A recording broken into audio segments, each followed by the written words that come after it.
Yo, what's going on? It's Terrell, Hall of Fame, D-Line, TBKC, and all that sweet, beautiful, wonderful shit. Man, look.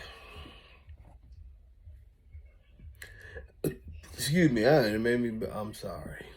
Anyway, look, man, y'all asked me about this Elite Edge Dynasty shit. And the Elite Edge, Elite Edge Dynasty and the Elite Edge, this moment in American bully history.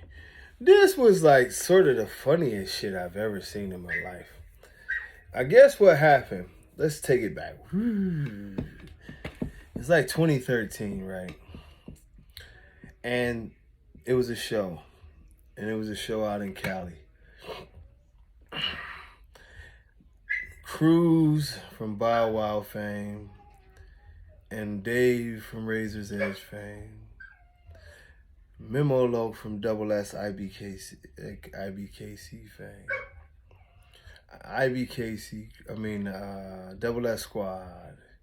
The Ooka representative. They're all in the same building. It was a show, man.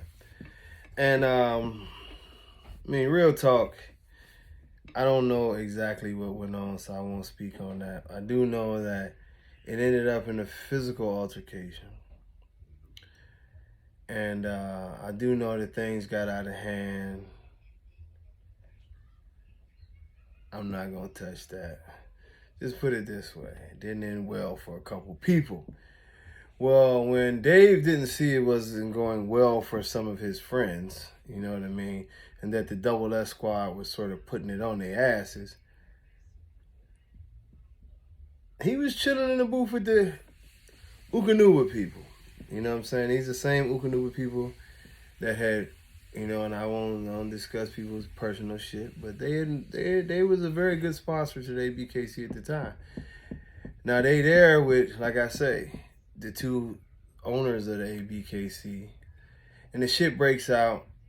Long story short, Dave runs. Now there were some rumors that Dave had hurdled a couple tables and shook somebody like Barry Sanders in the fourth quarter trying to get to the goal line to get his ass out of there. When I spoke with Dave personally, Dave told me he did not jump a couple tables, but he more so ran out of there like Usain Bolt breaking the 100-meter record. He admitted to running, but he said he never jumped a table. Either way, after this happened, his good friend from Bow Wow was heard pleading with him. You ran on me, homie. You ran on me. You ran like a bitch, man. You ran. This began the beginning of the end. They no longer were best friends. They no longer were partners. This is serious, by the way. This is what was told to me.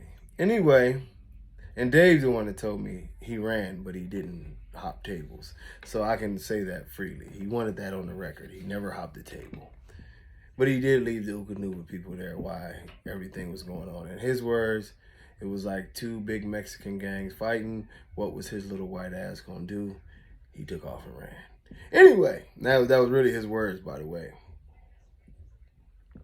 So, this began the demise of the ABKC / Razor's Edge collaboration type thing.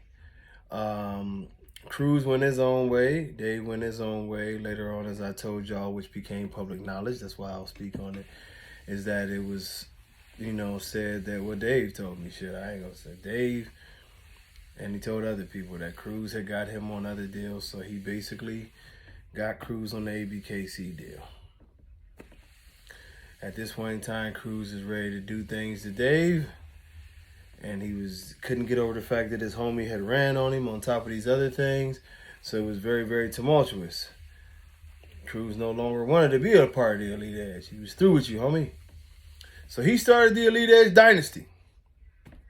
And just like the WWE and all other wrestling federations, this shit was weird. You go to the 2014 Nationals, and on one side of the aisle, you see the Elite Edge booth, the original Elite Edge logo and everything. On the other side of the aisle, you see the Elite Edge Dynasty, which is the same logo, but with gold writing. It says Dynasty up under it. Two Elite Edges, two different people. They don't like you. You don't like them. We just share a name, except for Dynasty. Yes, this was one of the weirdest moments in American Bully history. Not only did we find out that Dave didn't jump the table and he ran very fast, but we also found out that Cruz wanted to be a part of the WWE, and he painted his beard black and decided to act like Hulk Hogan. I don't know what the fuck was going on, and all jokes are aside. This was the weirdest shit that I had ever seen in my life. Literally what I told you is the truth. Like, that's the story. That's how everything went. I left out some parts that could be embarrassing for some people, and I'll leave it at that. But yes, this is how it ended. The relationship between two friends who had been friends and did a lot of shit together ended up, and somebody starting a group with the same fucking name as the other group, same logo, just writing Dynasty under it. They're both fighting for and jockeying for positions inside of this damn registry and arguing over who owns the registry.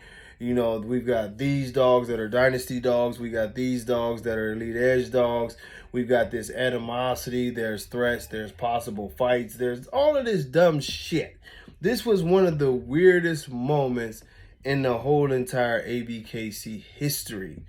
I would tell you who I believe was right in the argument, but it doesn't matter. At the end of the day, fuck it. We're going to do it. We're going to do it. I honestly believe at the end of the day that, irregardless, Cruz was right. Now, he wasn't right in the fight that he got his ass whooped in. He wasn't right in that.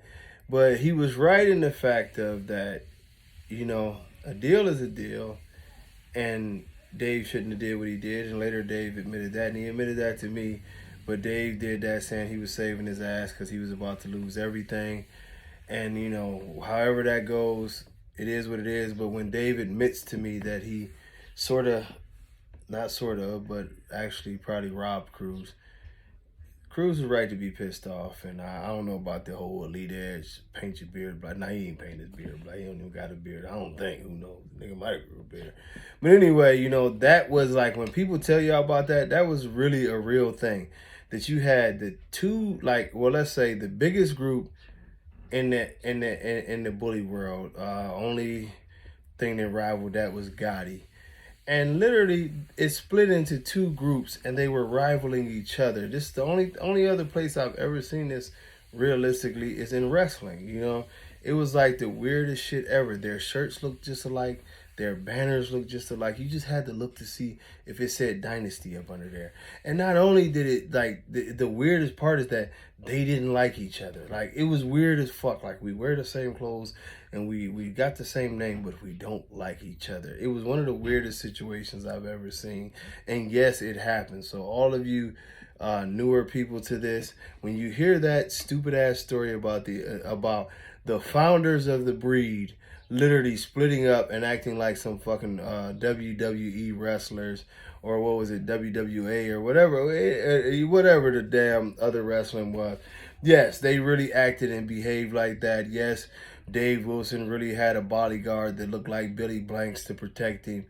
Yes, he was trying to tag other people in on this. Oh my God. It was a mess. But it happened. And this explains why the American bully community is in the position that we're in now. This is the leadership that we have. Man, I love y'all. God bless y'all. Y'all have a great evening. I will be doing more videos. I'm going to do one shortly with more pertinent information, but y'all asked about that shit, so I had to give it to you. Until next time, man. God bless y'all. Peace.